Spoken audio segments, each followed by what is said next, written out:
He was the cult was right. I'm having this mental image of like an image of Sonic the Hedgehog going horny, more like corny. Things that aren't that good. Yeah, exactly. Or aren't good for you even. Yeah, I mean, but things that aren't good for you aren't shit. Like they're good as hell. Like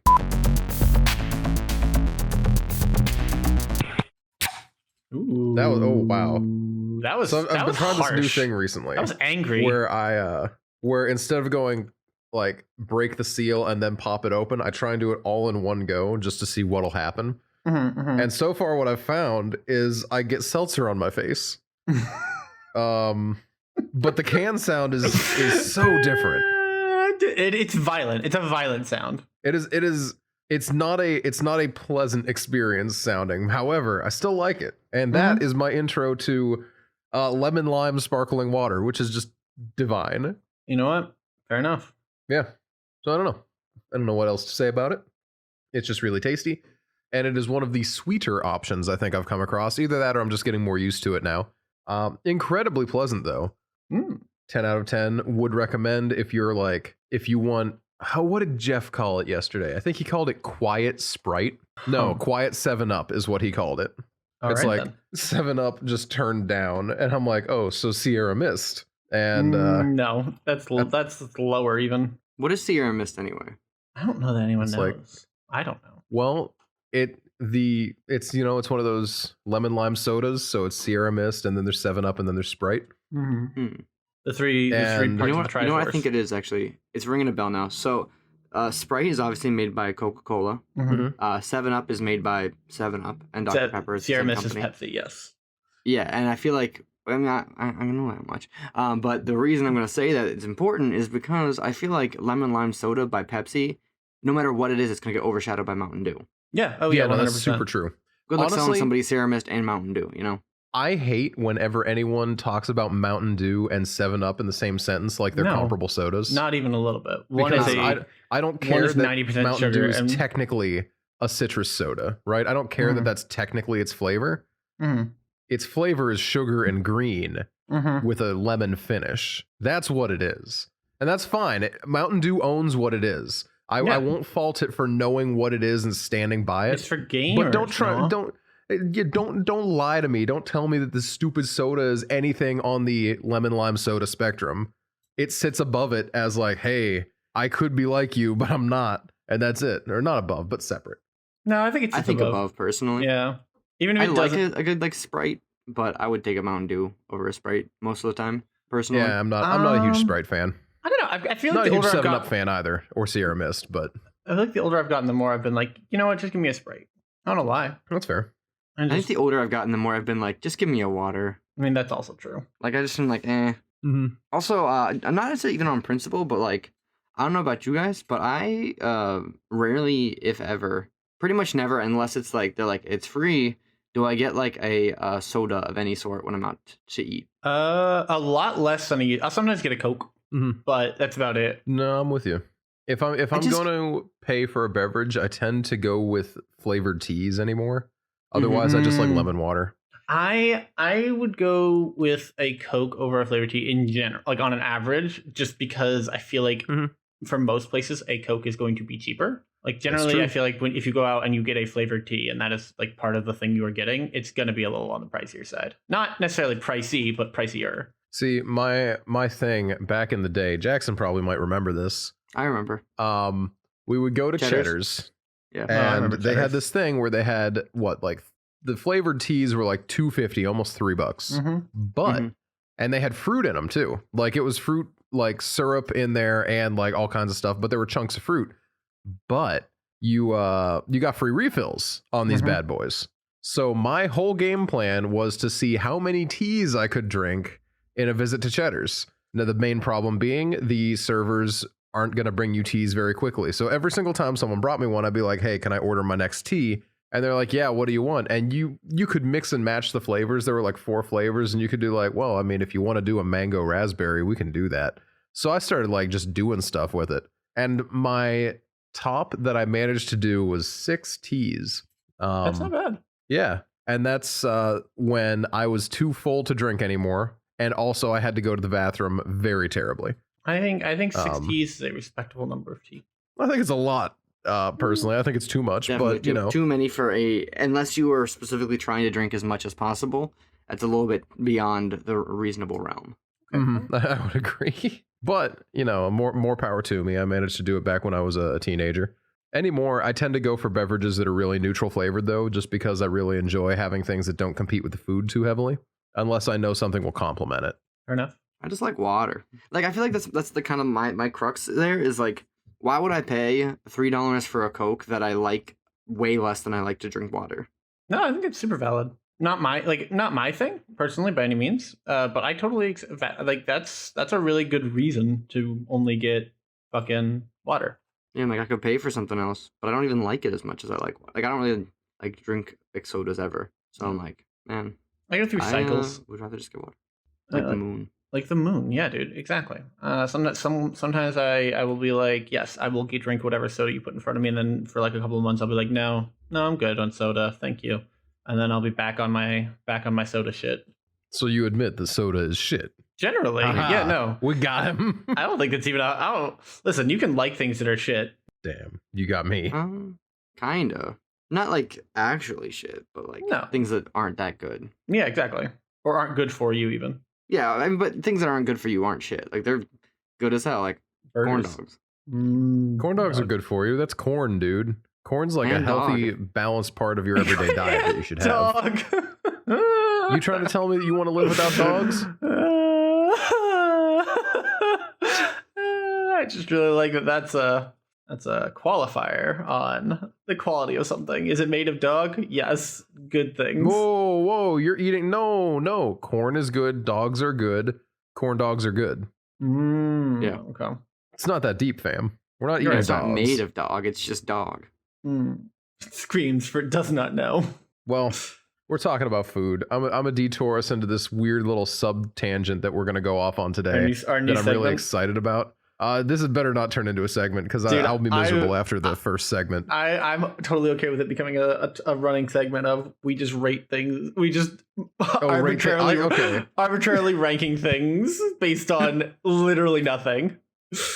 I was really worried that you were just going to have it stay on breakfast cereal, which I'm 100% not down for. Also, isn't it totally based on something? Our own arbitrary choices, not necessarily based on anything. I mean, we can only, perceive the world as we choose to take it in. Okay. And I think our rankings of cereal, they're based on something. I'm bored with this conversation now.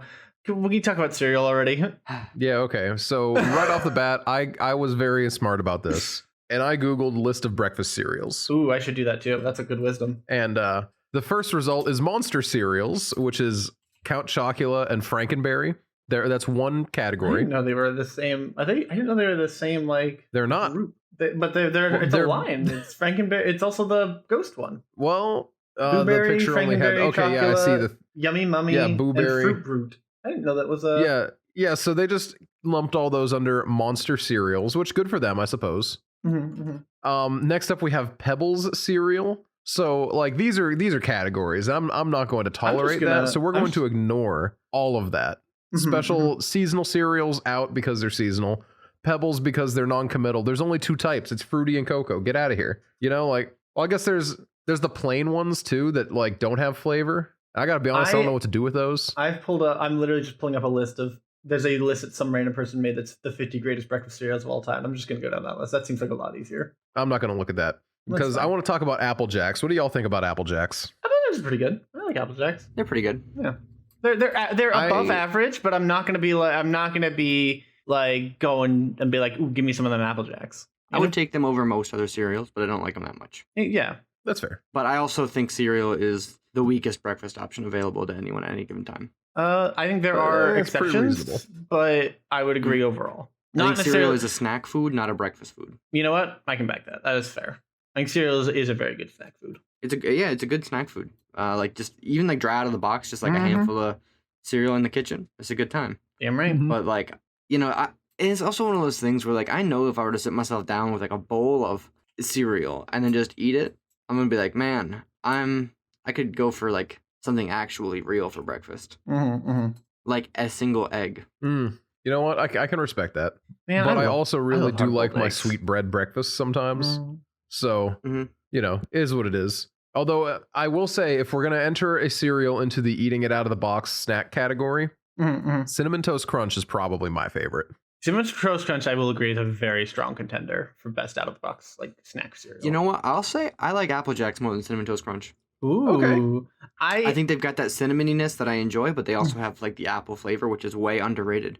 You don't see too many apple flavored things, which is a sham. Not in terms of like snack food, unless it is literally like apple base, like it's an apple base, like, you know, apple chips or something like that. I was gonna say applesauce, apple chips, apple leather. It's all it is an apple item. You don't get apple flavoring very often. You get apple flavored candy a lot, but that my big beef with apples is apples are used to thin out everything. So every juice cocktail you'll ever drink, unless you go out of your way to buy a premium cocktail. Like, or not cocktail, you know, a premium juice or juice blend is always going to be mixed with apple to thin it out. And I don't appreciate that. I like cranberry juice, but I like straight up cranberry juice. I don't like apple cranberry juice. It's fine, but if I want cranberry juice, I want something that's gonna like blow my mouth off because it's really tart and just really intense. Because I don't want to guzzle it. I just want to enjoy it. I want to enjoy it for what it is, you know? I mean, I think the crux of that is definitely, I keep saying crux for some reason, what the fuck? Anyway, so I think the key there about the apple as a juice mixer is for a couple reasons. The primary of which is that apple juice is literally just cheaper. You know how much you know how much juice you get out of an apple compared to a cranberry? Yeah. And they grow on trees, which are like almost self-maintaining, whereas cranberries are like picked out of a bog that you have to flood.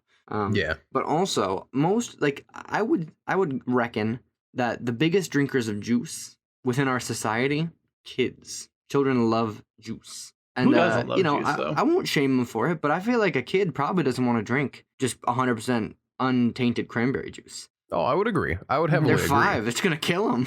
Flip side, I want to be able to find cranberry juice easily in the store, because if a parent buys cranberry juice for their child, that's on them. They decided to give their child cranberry juice because there's other juices. Well, you can get the cranberry juice in the store. Well, that's the thing. I'm okay with the fact that people will like thin out juices that way to help cut costs and make them more available and everything. My problem is it's actually like hard because you'll go to the store, right? And you go to the juice aisle, but I almost never find the nice cranberry juice in the juice aisle. I'll find it in like with the mixers if that store has mixers. And that's my only issue. I you on this one. Really? Yeah, I feel like usually they have like the 100% cranberry within the juice area. So I'm gonna guess that you're in Wegmans, right? I'm usually a Wegmans shopper. Yes. So I'm not sure about Wegmans. I've never bought juice at Wegmans outside of orange juice, and that's, you know, kept in the fridge.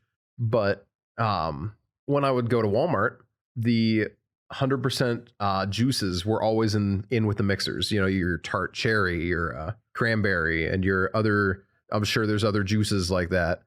They would always be in with the mixers, and then, you know, pomegranate juice would be stored in with like kombucha and stuff like that, which was kind of weird. And then you'd have your unrefrigerated juice aisle that has your Ocean Spray and whatever store brand Ocean Spray.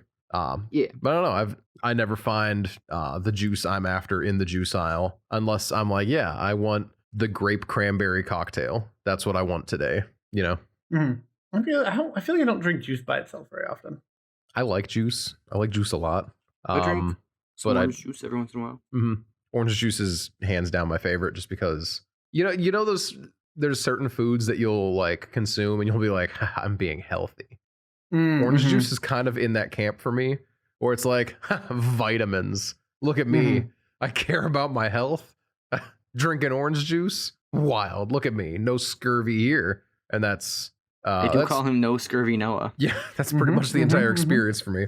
Side note on scurvy, y'all know that if you have scurvy, all your scars open up? I did not. Yeah. If you get scurvy, all your scars open up because your body can't expend the resources to keep them closed anymore. So what is it, Nina? Your body will consume the it just doesn't. Your body is constantly producing. Okay, yeah. It's constantly producing the collagen to repair them. Oh, duh. Yeah, because you cycle out all of the cells in your body all the time. And it will just stop repairing your scars because it does not have the energy to anymore. So that's scary.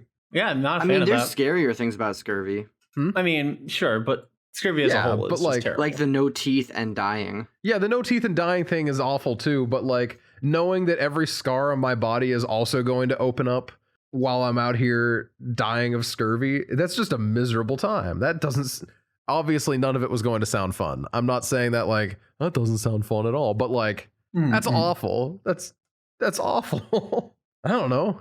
No. Personally, I don't have a problem with it, but oh well, fair enough. You guys are just cowards. I am a coward. I don't want my scars to all open up. Yeah, that's kind of lame. I gotta be honest. It would be I don't metal really as wanna, fuck, to be fair. I don't know what else I want to talk about with this breakfast cereal thing outside of the fact that if you search a list of breakfast cereals and just use the Google like suggested slide bar, have a sec. Let me It's count useless real quick. and you shouldn't do it. No. So you do first page, second page, third page, fourth page. On the fifth page, we get a lot of weird things where it's just like berry and marshmallow, Bokomo. I think that's a brand. Like, you know, items that aren't cereal. But then we also get Wayne Gretzky. What's he doing there? Wayne Gretzky, Sesame Street cereal. So that we're back to cereal. But then we get Shrek and Shrek 2. Pac-Man. I don't know. And Wayne Gretzky is literally so goated that he's in the list of best breakfast cereals. He is. It throws me off. I'm not going to lie to you. Imagine being so good at hockey that you rank among the top 50 breakfast cereals, too. I feel like we've moved away from talking about actually ranking the breakfast cereals. I feel like now we're getting lost in the weeds. No, yeah, I don't think we were ever actually going to be good at ranking the breakfast cereals. I got so distracted when I was flipping through earlier seeing Wayne Gretzky that all I needed to do was get this far into it so I could tell you that Wayne Gretzky is on Google's list of breakfast cereals. And they're right. There's a breakfast cereal out there by Kellogg's that's just called Product 19, which sounds no good. I looked that up. I guess it's just like their first run of like cornflakes in 67. Yeah. Lightly sweetened corn, Makes you wheat and rice. Super not horny. Yeah, I don't know. Man, I don't want to eat something that's named Product 19. It was discontinued recently. Yeah, I mean, because it was named Product 19. And it was discontinued in 2016. That's insane. Also, yeah, the fact that do you know how many foods were invented to stop people from being horny? That's wild. Oh, so many. Pretty much all of them. Yeah, so many. Concerned. Anything corn based, basically. We've got to stop people from jerking off. Here, drink this high fructose corn syrup. This will stop them. Because you know we got Kellogg's with their cornflakes, and we've got what do you call graham crackers also for the same reason. I gotta be honest, I love graham crackers. Is there a medical reason, or is this just people thought they would like this enough they wouldn't be horny anymore? No, I think it was that it was so fucking boring that they wouldn't be horny anymore. How can you be horny if you're bored out of your skull and you're just like about to die from boredom? I feel like that's the time I'm most horny. I feel like personally, whenever I'm horny, I just eat corn on the cob. Like God intended. Do you eat? I need you to understand that logically, right? Logically, my brain said, yeah, he eats corn on the cob like anyone else. But I could not get the mental image of being like, when I'm horny, I just eat corn, and you just go into town on a whole ass cob of corn, and that's the funny, like just all the way down. I gotta be honest, I more imagined him like Cookie Monstering a can of corn. Oh, okay. Sometimes I put the whole can in my mouth and just tip my head back. Yeah. I feel like that would make me but more it's one of those horny. things where like you got to realize that God invented corn so that people wouldn't have sex before marriage, and even during marriage if they were weird about it. I'm having this mental image of like an image of Sonic the Hedgehog going horny, more like corny, and then just pointing at a corn cob and it being some weird ad for kids to eat corn, but like for whatever reason it's like that way. I don't know. It flashed into my head and I can't get it out, so I need you all to suffer with me. I don't like it. I've been suffering for a little while, but that's why I just eat corn. I mean, if it works. Yeah, that is really weird. People did just like John Kellogg really was just like, hey, you know what shit makes me not want to fuck? Corn. And everyone was like, honestly, he's right. My thing, Dr. John Harvey Kellogg. What a name. Grandfather of Lee Harvey Oswald, obviously. Yeah. As we all know. I always thought his name was Harvey Lee Oswald. Could be. And I don't know why. No, that's Amy Lee. Oh, you got me there, yeah. Oswald. Oswald. Yeah, I don't know. I just the cornflakes are not a priority breakfast cereal. I think we can all agree on that. Yeah, I would agree. I think cornflakes are like, as a generalized rule, the most basic of breakfast. I think they just like you were designed to make kids not jerk off, and now you exist for chicken. Exactly. You know, I would like to put one other one in as most boring though. Okay. I would like to enter plain rice checks. You know what? I would actually rather have plain rice checks because at least, like, I feel like there are a handful that are in the same grouping, but unsweetened Cheerios, plain rice checks. I love unsweetened Cheerios. Unsweetened Cheerios are way better. Wheaties, not like frosted Wheaties, just Wheaties and unsweetened cornflakes. I feel like are all. Here's the thing same. about Wheaties: you need to eat those hot. You can't just eat those. I've heard of this, and I need you to understand that like that sounds like the fucking worst thing. No, it's just kind of like it's just oatmeal. But it just sounds worse oatmeal. It's not worse oatmeal. It's just different textured oatmeal. It's less sludge and more fibery. It's kind of nice. I mean, I just feel like the breakfast cereal game was just really bad for a long time. Oh yeah, 100%. And then it kind of did like it flew too close to heaven. You know, it did its waxed wings have melted in the sea of shitty freeze dried marshmallows. Yeah, I think it's a fair read. We went from John Kellogg's anti-horny brigade to being like, you're going to just fucking snort sugar? That's all we have in this box. And you're like, oh, that's a little bit too much. See, I'm always going to remember just like my dad talking about how his favorite cereal was Cheerios because he could add his own sugar. And the dude grew up with a bowl of sugar on the table. He just ladle sugar onto his Cheerios and eat them. That was a normal thing. Yeah. And I think that's why we had like that wave of boring cereals. And then they're like, hey, what if we combined them? And then, you got Frosted Flakes and Honey Nut Cheerios. Why are they called Honey Nut Cheerios, by the way? There's no nuts in those Cheerios. Because you're a nut for honey. There's probably like a nutty taste to them. Corn is a nut. Damn, corn. I love corn nuts. I'm so angry that Planters owns corn nuts because I refuse to buy anything from Planters. Because of Baby Nut? 100% because of Baby Nut. I hate Baby Nut. Yeah, he's an adult now, though. Which... Yeah, he did grow up. I guess that's fine. I know, guess what you're talking about again? I'm so angry. The longer a conversation with Noah goes, the closer it approaches Baby Nut. I just never want to... This says a lot about our society. I just want to stop thinking about it. And I can't. I feel like I always did the honey, right? The sugar thing. I feel like honey is a much better like cereal sweetener than just sugar by like a huge margin. Especially because I would agree. Different flavors of honey, different types of honey, whatever, do some massive changes to your cereal game. That said, Frosted Flakes and Frosted Cheerios, and to a lesser extent, in my frosted fucking Wheaties, are the shit. They're great. I'm a huge fan. They are frosted mini wheats, though, not frosted wheat. I realized that, but I wasn't sure if that was like specifically a brand or I think there's a difference. Is there a difference? I'm pretty sure Wheaties aren't the same as mini wheats. I feel like Wheaties are tighter bound and mini wheats are more like I'm looking it up. It's more like a hay bale of wheat, and then Wheaties are more like a sheet that was pressed out the shapes. I'm pretty sure. Yeah, Wheaties are a little bit they're less puffy, and they're not nearly as like kind of they don't have that like texture to them. They're like almost flakes. They're pretty much they're flakes. Yeah. That's I'm trying to think like what. I'm trying to think of some decent, like, not just plain You know what? Raisin Bran slaps. I love Raisin Bran. That makes it a little bit of an old... Raisin Bran's good because it's good. There's also isn't there like Raisin Bran Crunch or whatever that Crunch. Raisin Bran Crunch is just better Raisin Bran. Exactly. It's just Raisin Bran with granola. 100% agree. No, I would eat Raisin Bran Crunch as like a primary cereal for a long time. I get behind that. Definitely underrated because kids are like bran. Like, no, it's like sugar frosted bran with like raisins and like granola clusters. And well, I will say the granolas or the raisins are kind of the weakest part of it because they just all sink to the bottom and you have to like specifically look for them. You can't just like get them in a spoonful. You have to kind of dig, but still a good time. You know what's a cereal I used to have as a child?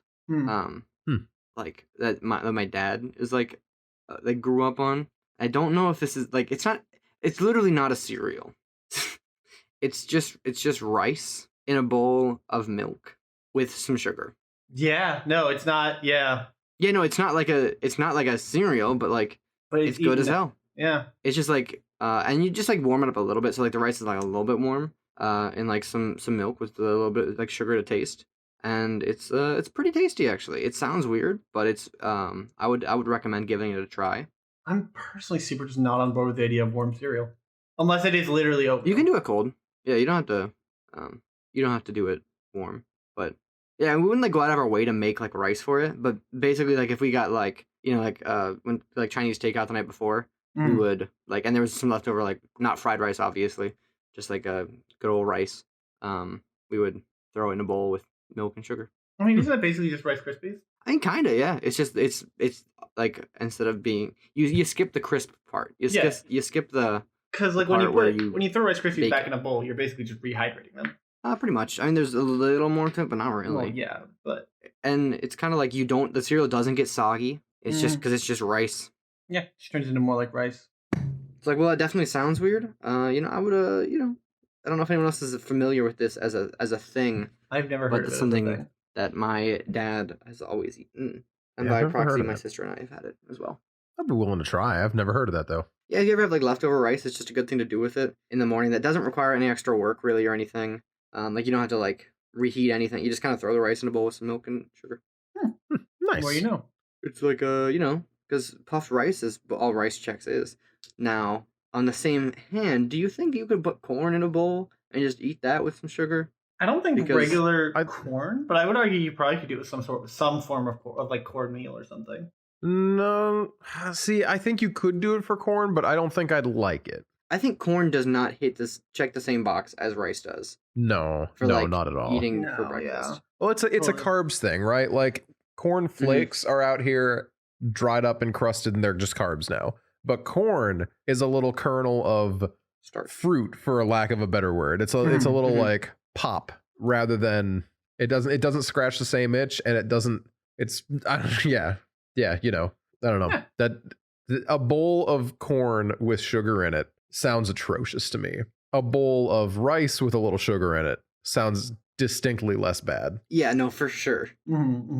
Actually, I kind of like the idea of like you whip up like some sweetened heavy cream, and not whip, but like you mix sweetened heavy cream, you put it in your rice, and you let it all sit together, and then you put sugar on top and like make a flan. Not a flan. What's the one with the cracked sugar top? Creme brulee. Creme brulee. Yeah, make a little kind of like a rice pudding creme brulee.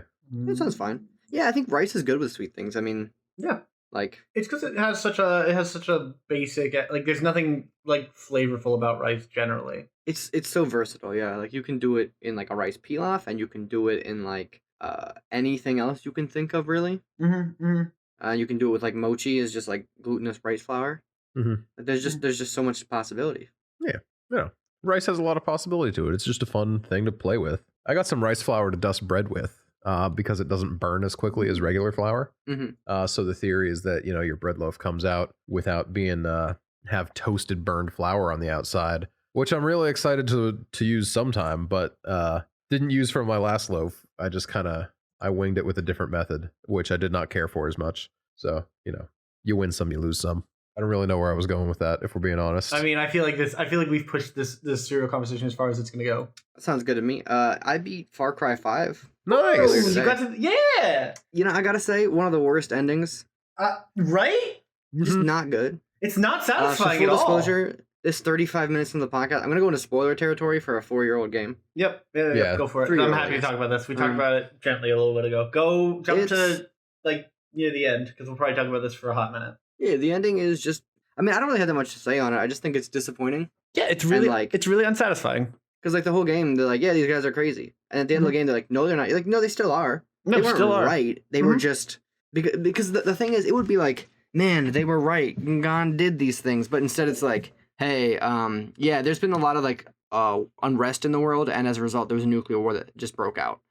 Which a couple problems with that. The first problem, well, actually, the biggest problem I have with the end of the game. Nuclear war broke out. I thought they set off the nukes. That's what I always read it as. No, they didn't. Really? How could they? I've always read it as they set it off. No, the world is like going to shit. Like, okay, interesting. Okay, no, can I get your read on that? Because I'm curious if you had the same. I've never finished. Well, first of all, they did have a missile silo, but you blow it up when you defeat John. I thought that was what set everything into motion.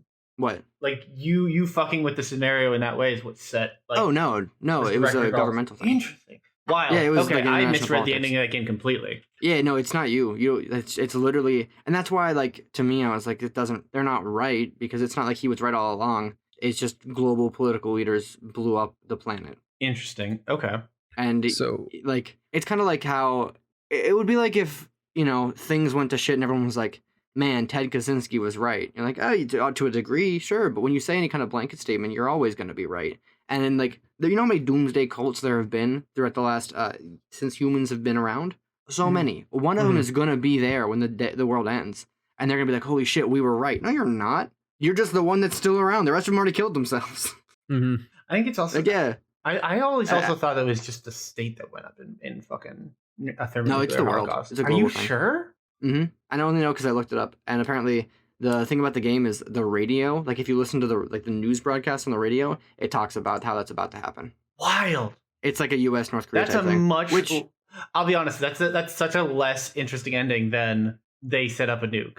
no, because it was several. It wasn't just like the one. Which is also another problem I have with it. Like, if and when nuclear war comes to America, they're not gonna fucking drop a nuke in central Montana.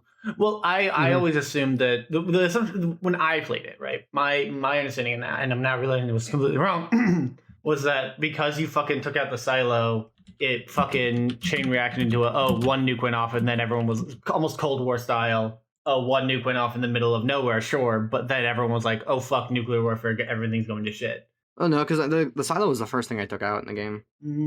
Interesting. And that's another part of the problem I have is, like, at the end of the game, there's like a dozen of your like friends and allies who are like, still alive and vibing out. And then you have to beat the shit out of them. And they get kidnapped, and you have to like revive them and make them normal again, which is fine. But the problem is, like, at that point in the game, like, you've killed his entire like army, all of his lieutenants. That he really doesn't have shit left. Mm-hmm.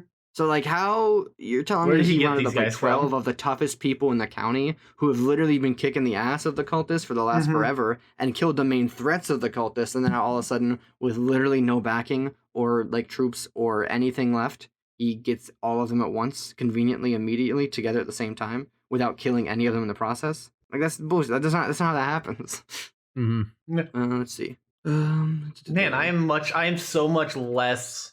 I'm so much Internal more relations began to break down in the midst of a large number of terrorist attacks, as well as worsening relations between global superpowers, particularly the United States, North Korea, and the Middle East. Yeah, they're detailed in the radio news broadcast throughout the game. Wild. I am. So there's a terrorist attack in Amsterdam, a suicide bombing in Afghanistan. There was a political attack in Kashmir. There was an attack in South America. So, like, literally all over. Everything just goes to shit. Yeah. Interesting. Moscow's attacked. Like, everything in the world makes the ending so much like even worse than I already thought it was. That makes the game so much worse than even I thought. That's so upsetting. Because at least the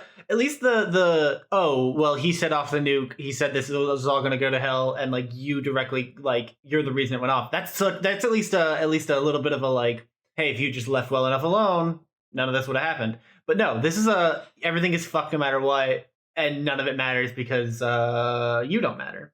I mean, kind of, but I don't think that's the interpretation. I think the problem I have with it, I don't give a shit if, like, the world gets blown up by nukes at the end of the game because of things out of your control. Yeah, sure, that's fine, whatever.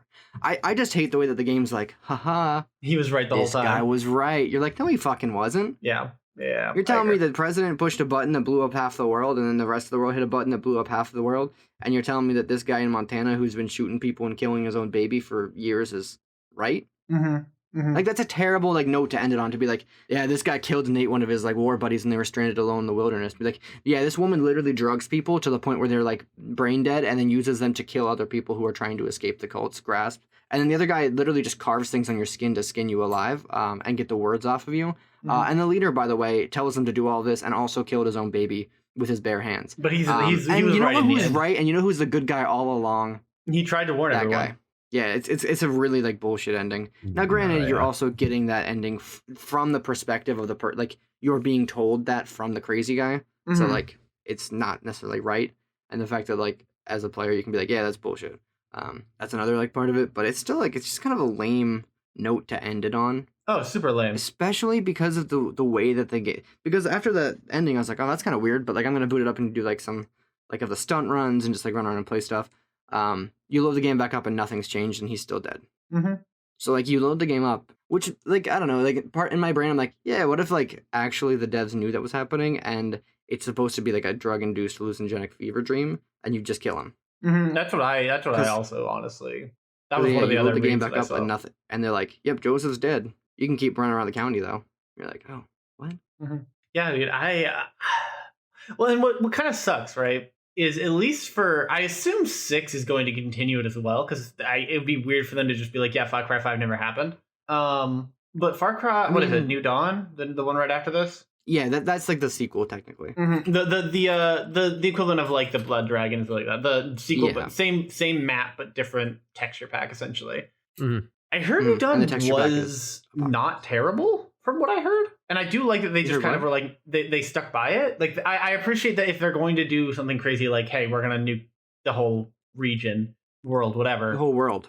If we're gonna nuke the world, hey, we're sticking by it in the next game. Like the immediate next game isn't gonna be like a hey. Was all. It's not like another game. It's like the Blood Dragon. It's just like a short side story like afterwards. It's a sequel, air quotes, because it does take place immediately after, like I think a few months after actually. Well, I think it might be like a while after, but like when it's safe to come out, basically. But I think because of that, it's kind of easy to say like they could easily just be like, yeah, that's not canon. Your guy was just crazy. 17 years, yeah, quite a while. I lied. I'm a dirty fucking liar. And then also. Like Far Cry 6, I don't know if they're continuing. I mean, because the games don't all take place in the same universe, do they? Like specifically? I always assumed that they did. I mean, why though? I'm very curious. I'm very curious what. I wouldn't think they do, but like what? I don't know. I just assumed other than Easter eggs, like outfits you can unlock. I don't think there's really any. No, there's definitely no overlap, like at all. Yeah, so then it's easy to have that like be the ending, and then just kind of like, well, okay, on to another thing. I didn't realize there was a fucking. The ending was disappointing though, for sure. I just think that the way they the cultists are literally insane the entire game, and then at the end they're like, "Well, should have listened to him," like because that's not actually. I never knew that there was a fucking Mars DLC for Far Cry 5. Apparently, it was not good. Yeah, it's like an online map. Yeah, there was a zombie one too. Hours of Dark. I didn't know there were a bunch of these. I didn't know there were a bunch of these like expansion, the DLCs for it. That's really kind of interesting. Yeah, they're like online, like play and stuff. Interesting. Like different maps for the online. Yeah, because there's a Mars one, there's a zombie one. Interesting. I never knew these existed. See, now here's a question I have. I kind of had the idea that all the Far Cry games existed in their own bubble. That's what I thought. Because there's nothing that implies Far Cry 3 affects Far Cry 4. I don't think that there's anything that implies Far Cry 4 affects 5 or any of the other ones for that matter, you know? So, I don't know. I just assumed each thing was an individual story that gets told. Yeah, that's kind of the gist I got with like maybe some Easter eggs sprinkled in there and like unlockables. But yeah, like maybe they'll talk about some psycho cult leader got arrested over in Montana in like some like newspaper headline, but it doesn't actually affect your world. It's just like, hey, remember when we made Far Cry 5? Cool, huh? I think it's kind of like, and there's also just so much possibility because the game has like the games have like several endings and different like routes you can take. So it's kind of like, well, you can't really like make it a universal canon if there's several endings because you could just canonize the ending in which you walk away and the National Guard comes in and arrests the guy. And you all, but I do like that for that ending. They're like, yeah, no, you definitely are still a murder lunatic. So have fun with that. No, one. I said like the walk away in the very beginning one. Oh, the very beginning. I also really like that. I appreciate that they've kept that trend up. I think it's dumb. I like it as a idea. I don't like it if they're like, no, this is the canon ending.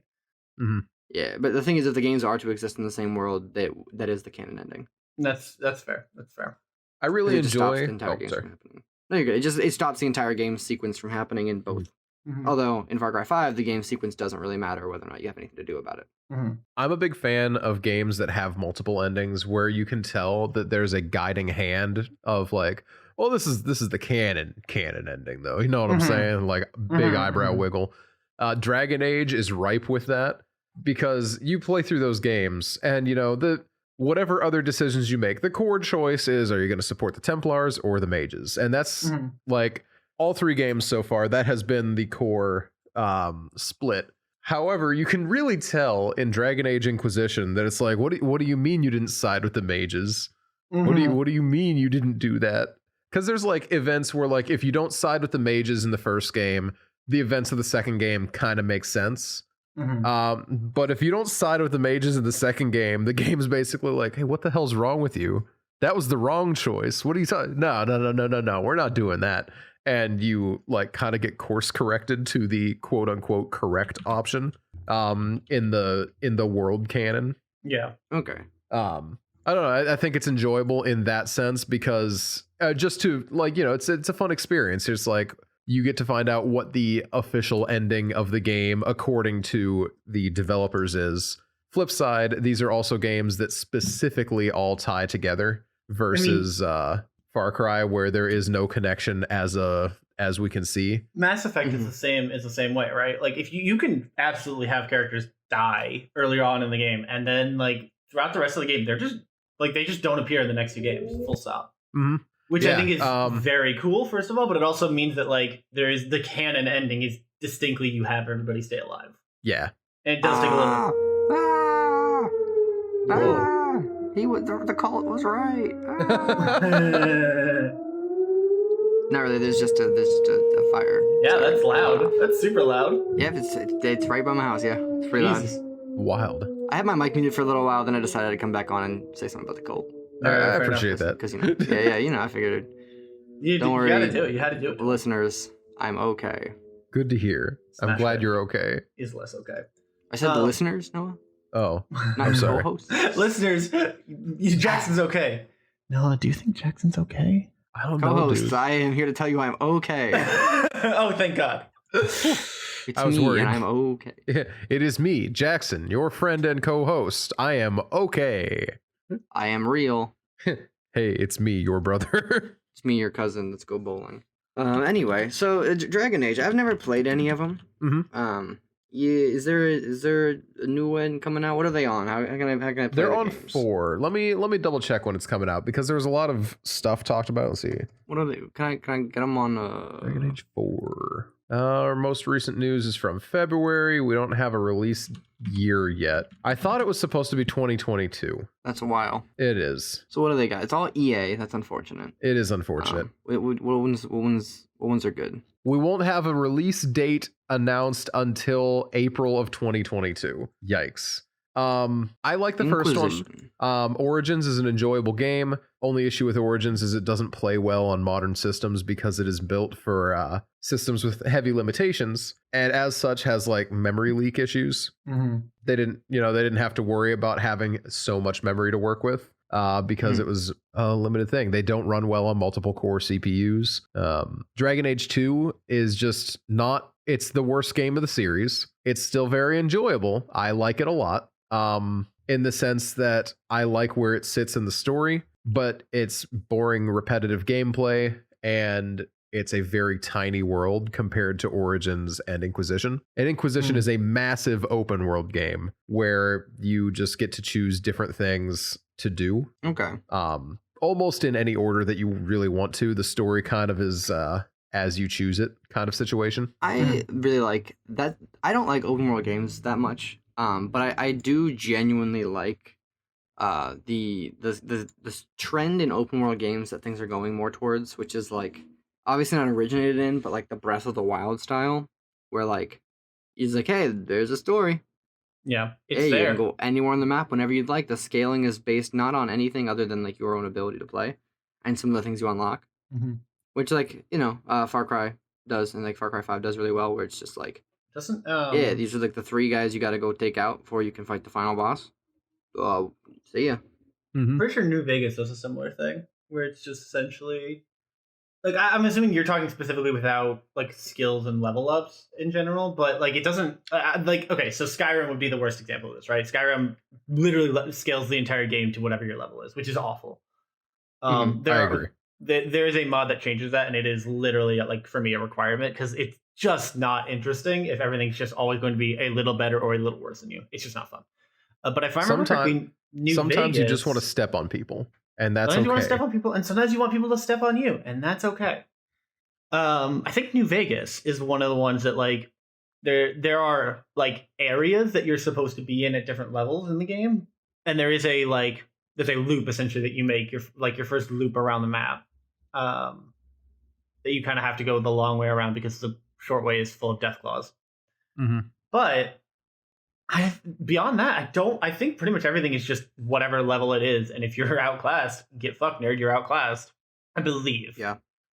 Well, I'm not even like referencing like necessarily that. Like the New Vegas does, it does like things have levels and things have difficulty.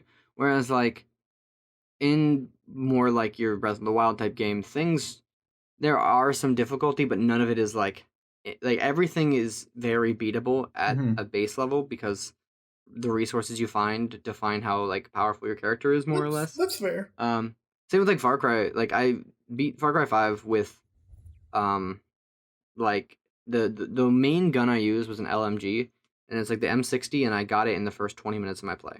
Because I like snuck up on some guy and broke his neck, and he had this big ass gun, and I took it, and I just had that the entire game. Yeah. Like, and it's just like that doesn't, but the game still wasn't easy because of that. Because like there's ammo concerns, especially with an LMG. There's mobility, and so then you find other guns and you get different guns. But like that was the gun I used in like the final boss fight. I was like, it's just like it's nice that the gear and the perks aren't necessarily requirements. They're just kind of like helpful tools you can use to get around obstacles that are fairly static. Oh, you know what I've been playing lately that also is a similar thing? Outward. I'm playing it with some friends lately, and it has a similar. You are literally as good as whatever gear you pick up, and there are some skills that you can pick up, but like theoretically, there's nothing stopping you from just going to the end game and just getting real good at dodging and blocking. Yeah. I'm a huge fan of that. I agree. Because like I definitely have picked up in that game. I picked up a weapon like day 2, and I'm still using it like 50, 60 in game days later. I'm quite a ways in now. It doesn't even have a level and that's system. one of my problems. Like perks. Which brings me to another game I wanted to kind of talk about, which is Outriders. That's a new looter shooter, right? Yeah, I think it's pretty cool. It looks all right. I played the demo. Biggest problem I had is that they didn't really have much like incorporation for like the PS5, which is lame because it's technically on PS5 and the demo was for it, and like it just didn't feel like it at any point. I remember Kat played the demo, and he said his big thing was that for a lot of looter shooters, your like heavy specialization into your whatever your thing is always happens in the end game. For a lot of MMOs in general, that's how it works. But in this, you basically can start specking down, really fine tuning it like right away. Yeah, which is fun. I'm a huge fan of that. Because although honestly, I am really not a fan of looter shooters. Same. I think that every time I see one and play one, I'm like, man, this is gonna be so fun. And then I play it and I'm like, oh, this is cool. I like this gun. And like 12 seconds later, it's like, hey, that gun's not even you. You can't even fucking use that gun anymore, idiot. Everything you have is now bad. And I'm like, why did I play like for 6 hours to get nothing that I can actually keep around or enjoy or have for a while? And that's the point of the game. That's not a dig on it because some people really like that like grinding loop. But I'm much more of a fan of like the Far Cry 5. Hey, I picked up this gun. I'm gonna keep it forever. I wish that they did it better, but I like the idea of what Cyberpunk was trying to do with that, which is you pick up a weapon and then you can theoretically just upgrade it into the goddamn stratosphere if you want to. Yeah, you can keep it with you and you can make it better. Yeah, exactly. And I think that is like a good counter to the looter shooter mindset. Yeah. Especially, I mean, any game that these days that doesn't have like weapons, like being able to reskin your weapon or your outfit as whatever the hell you pick up is incorrect. Like, I fucking looking at you, Cyberpunk, for not having a way to fucking just put fucking outfit skins on top of your fucking gear. It's ridiculous. It's so stupid because you end up looking like a fucking mismatch. But yeah, I agree. You really do look like you just walked out of like Salvation Army all the time, even when. Because unless you're building your outfit, which you can construct an outfit that'll always be better, but it's never. I don't know about you, but my outfits are glitched, where all my Johnny Silverhand clothes are quest items, and when I update them, it doesn't go away because it's a quest item, and now I have blue tier and purple tier quest pants. That's amazing. And then I have purple tier and gold tier quest pants, and It's not a fun time. It's kind of frustrating, and I'm sure that got fixed in some sort of patch that I just never downloaded. But I don't enjoy that games don't let you just put outfits on as much anymore, because there's a lot of games where you can have like your social clothes but also your stat clothes, and I kind of like that. I agree. And I think back to Jack's point, I think that weapons should be the same way. Like you should absolutely just be able to, like, if you're going to give me a base weapon, I'd rather you give me a base weapon and it has like a certain number of upgrade slots, and you pick up the upgrades for that slot. But you can put that upgrade in whatever you want, and different upgrades will do different things. But like the base weapon can stay the same. I think I like that a lot in the game. Warframe does that pretty well, if I remember correctly. That you can't really like you just have to you essentially just keep upgrading your gear, and you can pick whatever you want, and it's all fine. But you don't actually like pick up a new version of your weapon, if I remember correctly. I haven't played Warframe in years. That sounds right. And I know a lot of it also, like, you get like the Warframe parts and stuff, but like I just enjoy a game where like I can feel like I'm forging, you know, almost like the guns and the weapons are a character themselves. Yeah, they should be a part. They should be, if not a character themselves, they should at least be a part of your character. They should be. You should care about what weapons you have. But I do not want a talking gun. I want more than anything to only ever have sentient weapons. That's all I want out of life. I know you're memeing a little bit right now, but that's really abysmal. Okay, no, you're objectively wrong. I know the one in Cyberpunk is annoying, but no, all sentient weapons are annoying. There's no way to make a sentient weapon not annoying. It's a cool concept if you have a gimmick gun here and there that talks to you, but I don't ever want my weapon to speak to me. Sentient weapons are okay if they don't speak. If they're kind of like I don't know, like in the thing, Alucard's sword in Castlevania, where it's like it's not a sentient weapon, but there's like I think they say there's like a psychic connection is what they chalk it up to. But basically, like if he's like in trouble, the sword will literally like come like flying and like, you know, like the sword does things and has like a bit of a personality. Kind of like the Master Sword in Zelda, where like it reacts to things and has a personality, and not anyone can wield it. But like it's not gonna be like, well, howdy there, Link. I think today we're gonna go down to the malt shop and get ourselves a dead goblin. You're like, no, can you just do the thing where you glow? I don't know. I'm always a fan of like items and gear that wants things, like things that are non-sentient like the ring from Lord of the Rings is I would consider a sentient like item that doesn't speak, but definitely has things that it wants. Yeah, and like a bit of like, and like it has things it wants, and it has a way about wanting them, which is what gives it a personality. Exactly. Okay, I'll say that I'm okay with that level of sentience. When you said sentience, I was just imagining talking swords and talking guns, and I don't like that. Can be done well. I've always wanted to get a GM who would let me play with that in game at some point. Because I like the idea of like, hey, I have a talking sword. It wants to, especially if it's this thing wants something that you don't want, right? If I get a talking sword, I want that thing to be either completely bloodthirsty or I do not want to be used. Please stop using me. Like I want it to have an actual desire and want and things that it does, because I think that's much more interesting than just I'm a talking weapon that gets vaguely pissy with you depending on your actions. Or like a talking sword, a sword, a sentient sword that like, oh, I have the soul of so-and-so inside. Finish my fucking living quest so I can fucking move on, please. This sucks. I don't know. I think that I really like the idea of it. I've always liked the idea of inanimate objects having wants, having desires, having things that they're meant or think that they're meant to do. Yeah, I don't know. I've always thought that was interesting. An interesting concept that I don't think is explored enough in a lot of things. Because you're right, it is really easy to just make it annoying. Yeah, that's my issue at least. A lot of them just feel really annoying to me. But I don't know. You didn't change my mind, but you made me think different things about it. So that's fair. That's cool. That's what conversations should do. Is it?